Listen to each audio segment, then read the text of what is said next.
दोस्तों, दो कॉमन सवाल। सबसे पहला, अच्छे लोगों के साथ बुरा क्यों होता है? दूसरा, हमारे वर्क प्लेस पे या परिवार में जो नेगेटिव टॉक्सिक पीपल हैं, जो नकारात्मक लोग हैं, जो हमारी हमारी एनर्जी को क्षीण करते हैं, उनके साथ हम कैसे डील करें?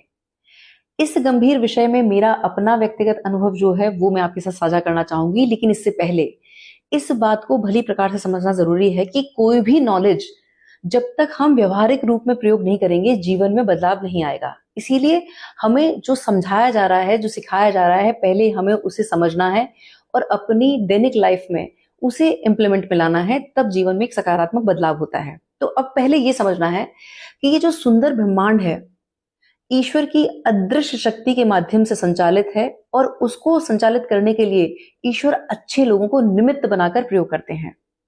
अब यहाँ ये समझना है कि आध्यात्म हमें सिखाता है कि जो घटनाएं हो रही हैं उनसे हमें सीखना है और आगे बढ़ना है। होता यह है कि हमारे जीवन में जो घटनाएं हो रही हैं हम उसे पकड़ लेते हैं और यही हमारी गलती है। अगर हम घटना के शाब्दिक अर्थ को समझें तो घटना का मतलब है जो घट चुका, मतलब जो माइनस हो चुका। तो जो माइनस हो चुका है उसे हमें छोड़ना है, उसे पकड़ना नहीं है।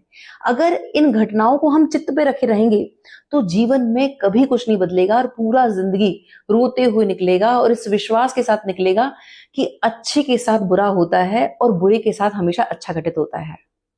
अपनी जिंदगी की अगर बिगेस्ट लर्निंग की बात करूं तो मैं इसे सौभाग्य मानती हूँ कि जब मैंने ग्रेट लीडर्स को पढ़ना शुरू किया तो मैंने नोटिस किया कि हम आम इंसानों में और ग्रेट लीडर्स में जो सबसे बड़ा अंतर है वो ये है कि उनकी भी जिंदगी में बड़ी भयानक घटनाएं हुई, लेकिन अंतर ये रहा कि हमने घटनाओं को पकड़ लिया और उन्होंने छोड़ के आगे वो बढ़ गए।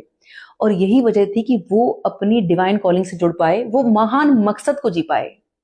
दोस्तों, जब हम भी इसी लाइफस्टाइल को अपनाते हैं, घटनाओं से सीखकर आगे बढ़ना शुरू कर देते हैं, तब हमारे भी जीवन में चमत्कार घटित होते हैं। इसीलिए हमें घटनाओं से सीखना है और आगे बढ़ना है। दूसरा, जो नेगेटिव टॉक्सिक लोग हैं जो हमारे आसपास, वो दैवीय योजना का हिस्सा है। इस बात को समझना है। हमें यह समझना है कि एक परफेक्ट ड्राइवर तब नहीं बनता है कोई कि वो खाली मैदान में गाड़ी घुमाता रहे।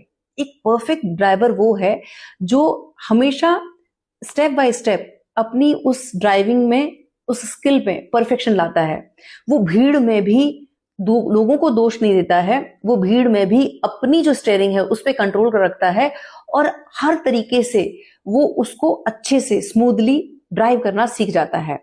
वही एक परफेक्ट ड्राइवर है। इसी तरह से हमारे जीवन में जो लोग हैं उनसे हमें उलझना नहीं है। हमें अपनी चेतना पर फोकस्ड रहना है और हमें सिर्फ अपनी मनस्थिति पर काम करना है। हमें ईश्वरीय शक्ति का सहारा लेना है, उनसे मार्गदर्शन लेना है और ग्रेट लीडर्स को फॉलो करना है कि उन्होंने ऐसी परिस्थिति में किस चीज का सहारा लिया और जो उन्होंने किया है हमें उसी टीचिंग को आधार बनाना है और उसे सीखना है। दोस्तों, अगर मैं अपनी लाइफ की बात करूं तो एक समय मेरी भी जिंदगी में ऐसा था कि मेरी लाइफ का रिमोट कंट्रोल मेरे आसपास जो टॉक्सिक लोग थे उनके हाथ में था। मतलब आप समझ लीजिए कि मैं अपनी मर्जी से कुछ भी नहीं कर सकती थी। सोना जगना भी वो लोग तय करते थे कि मेरे को कब सोना है और कब जगना है। और मजे की बात यह है कि हर दिन मेरे लिए नए नियम बनते थे और मैं इस उम्मीद में थी कि शायद अब इस नियम को मैं फॉलो कर लूंगी तो उनका वैलिडेशन और अप्रूवल मुझे मिल जाएगा। जैसे कि अगर ये एक कवर है, मुझे बताया गया कि यहां रखना है, अब मैंने यहां रखना शुरू किया तो अगले दिन नियम चेंज हो जाएगा, अब मुझे ये बताया जाएगा कि यहां रखना है। अब मैंने यहां रखना शुरू कर दिया तो मुझे बता दिया जाएगा कि वहां रखना है। मतलब कई बार ऐसा होता था कि मैं अपने बालों को पकड़कर नोचने लगती थी और मैं समझती थी कि ये कब सब कुछ कब चेंज होगा। लेकिन सबसे सुंदर बात यह है कि ये सब जो भी कुछ था वो मेरा मेरा पर्सनल था, वो मेरे और ईश्वर के बीच की बात थी। मैं अकेले में रोती थी, कभी भी किसी रिश्तेदार ने, किसी दोस्त ने मुझे रोते हुए, शिकायत करते हुए नहीं देखा। मैं हमेशा भगवान से प्रार्थना करती थी कि भगवान जो मुझे सीखना है आप वो मुझे सिखाएं और ये जो एनवायरनमेंट है उससे मुझे मुक्ति दें। और उसका सुंदर आउटकम ये रहा कि जब मैंने अपनी मनस्थिति पर काम करना शुरू करा तो ये एक ईश्वरीय कृपा थी कि परिस्थिति अपने आप बदल गई और मैं हैरान हूं कि वो सारे टॉक्सिक लोग थे अपने आप मेरी जिंदगी से चले गए। अब यहां ये समझना है कि अगर आपको ये लगता है कि आप तो 24 कैरेट सोना है, लेकिन आपके आसपास जो लोग हैं वो लोहा है, तो यहां ये समझना जरूरी है कि कुछ ऐसा है जो आपको सीखने की जरूरत है और कुछ ऐसा है जो छोड़ने की जरूरत है। जब आप वो सीख लेंगे और छोड़ देंगे, तब ये कुदरत का नियम है कि जहां आपको होना चाहिए कुदरत आपको अपने आप वहां पहुंचा देगी। क्योंकि आप ये देखें कि जो नदी है, नदी की फाइनल डेस्टिनेशन जो है वो सागर है। लोहे को लोहे के साथ रखा जाता है और सोने को सोने के साथ। तो आपके भीतर वो जब सोने वाले गुण हैं, तो आप जब कुछ सीख लेंगे, जब आप कुछ छोड़ना सीख लेंगे और जब आप कुछ नया प्राप्त करना सीख लेंगे, तब अपने आप ये ईश्वर की जिम्मेदारी होगी कि वो आपकी दैवीय योजना के तहत कैसे वो सिचुएशन को चेंज करते हैं और कैसे वो लोग आपकी जिंदगी से जाते हैं। अब दो परिस्थितियां होंगी, या तो आपकी मनस्थिति बदलते ही वो लोग चेंज हो जाएंगे, और या फिर ईश्वर अपने आप डिवाइन प्लानिंग के तहत आपकी अपने आप जगह बदल देगा। जहां आपको होना चाहिए वहां आप होंगे।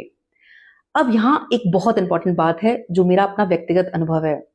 ये जो टॉक्सिक लोग हैं ये बहुत शातिर हैं, ये जानते हैं आपके ट्रू पोटेंशियल को और ये चाहते हैं कि इस तरह की परिस्थिति में आप फंसे रहें ताकि आप अपनी डिवाइन कॉलिंग से ना जुड़ पाए।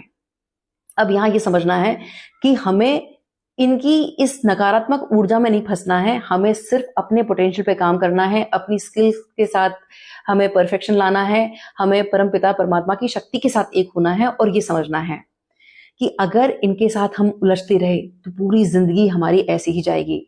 हमें अपनी मनस्थिति पे काम करना है और इसका जो आउटकम होगा वो ये होगा कि उन्होंने धक्का दिया हमें डुबोने के इरादे से, उन्होंने हमें धक्का दिया डुबोने के इरादे से, और परिणाम ये हुआ कि हम तैराक बन गए।